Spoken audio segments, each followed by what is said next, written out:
નમસ્કાર દર્શક મિત્રો, મિરર ઓફ ધી વર્લ્ડમાં આપ સૌનું હાર્દિક સ્વાગત છે। આઝાદીની લડાઈમાં પોતાના પ્રાણોની આહુતિ આપનાર બે શહીદોને વડોદરા મહાનગરપાલિકા દ્વારા પુષ્પાંજલિ અર્પિત કરવામાં આવી। આપણા દેશની આઝાદીની ચળવળ દરમિયાન 1942માં અગસ્ટ ક્રાંતિની ચળવળ ચાલી રહી હતી, તેમાં વડોદરા પણ જોડાયું। અગસ્ટ ક્રાંતિની ચળવળમાં વડોદરા પણ તે સમયે રંગાયું હતું અને તે સમયે અમદાવાદી પુલ નજીકના કોઠી પુલના 5 પોળ સહિત જનમેદની આઝાદીની લડતના સંઘર્ષમાં સરઘસ રૂપે નીકળ્યું હતું અને દરમિયાન 18 ઓગસ્ટ 1942ના રોજ તે સમયની પોલીસ ઉપર ટોળા ઉપર લાઠીચાર્જ ગોળીબાર કરવામાં આવ્યો હતો। તે દરમિયાન કોઠીપોળના 2 લોકો જેમાં સોમાભાઈ પંચાલ અને ભગવાનભાઈ રાણા શહીદ થયા હતા। તેઓનું કોઠીપોળ ખાતે શહીદ સ્મારક બનાવવામાં આવ્યું હતું, જ્યાં દર વર્ષની માફક આ વર્ષે પણ વડોદરા મહાનગરપાલિકા દ્વારા મેયર પિંકીબેન સોનીની અધ્યક્ષતામાં બંને શહીદોને પુષ્પાંજલિ અર્પિત કરી તેઓના બલિદાનને યાદ કરવામાં આવે છે।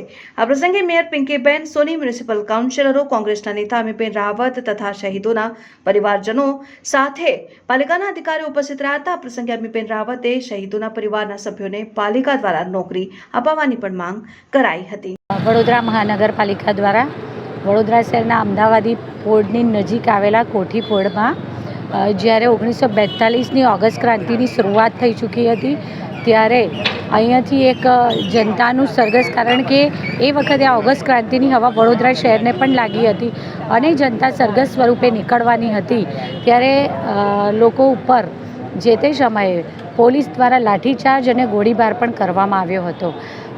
જે કોઠીપોળમાં આ અગસ્ત ક્રાંતિ અને આઝાદી માટે જ્યારે લોકોમાં આ જાગૃતિ ફેલાઈ અને આગળ વધ્યા, તે સમયે 18મી ઓગસ્ટ 1942ના રોજ આ કોઠીપોળના રહેવાસી એવા સોમાભાઈ પંચાલ અને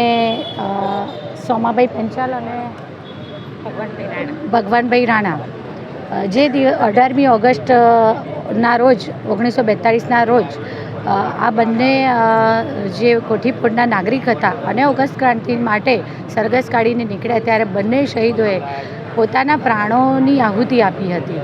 વડોદરા મહાનગરપાલિકા દ્વારા આ બંને શહીદો માટે દર વર્ષે એમને સલામી આપી અને પુષ્પાંજલિ અર્પણ કરવાના કાર્યક્રમનું આયોજન કરવામાં આવે છે, જે અન્વયે આજરોજ સૌએ સાથે મળી અલગ અલગ વિસ્તારના સૌ મારા સાથી સભાસદશ્રીઓ છે, સાથી પક્ષના નેતાશ્રી છે, સ્થાનિક લોકો પણ છે અને એમના પરિવારના સભ્યો પણ સાથે ઉપસ્થિત રહ્યા અને પ્રતિવર્ષ કરવામાં આવે છે તેમ તેમને સલામી આપી અને આ બંને વીર જવાનોને પુષ્પાંજલિ અર્પણ કરવામાં આવી।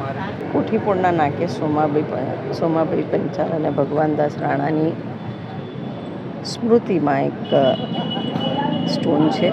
આજે શ્રદ્ધાંજલિ અર્પણ કરીએ છીએ। આ વડોદરા શહેરના વીર છે, જે લોકોએ ભારતની આઝાદીની ચળવળમાં શહીદગીઓ લીધી।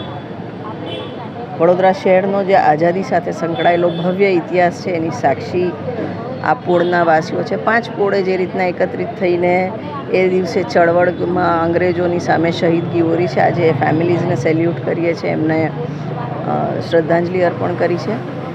સાથે આ શહીદોના પરિવારની એક એવી અપેક્ષા છે કે વડોદરા મહાનગર સેવા સદન તેમના પરિવારજનોને નોકરી આપે, તો એ માટે બી આપના મારફતે શાસક પક્ષને રિક્વેસ્ટ કરીએ છીએ, એમની આ ભારત દેશ માટે જે લોકો શહીદ થયા હોય તેમના ફેમિલીઝને દેખરેખ રાખવી આપણી ફરજ છે અને વડોદરા તો પોતાની ફરજમાંથી કોઈ દિવસ ચૂકે નહીં। એક સંસ્કારી નગરી છે અને વડોદરાનો જે ભવ્ય ઇતિહાસ છે તેમને યાદ કરાવતા આ ક્ષણ અને આ શહીદો છે, એમને હૃદયથી ફરીથી શ્રદ્ધાંજલિ।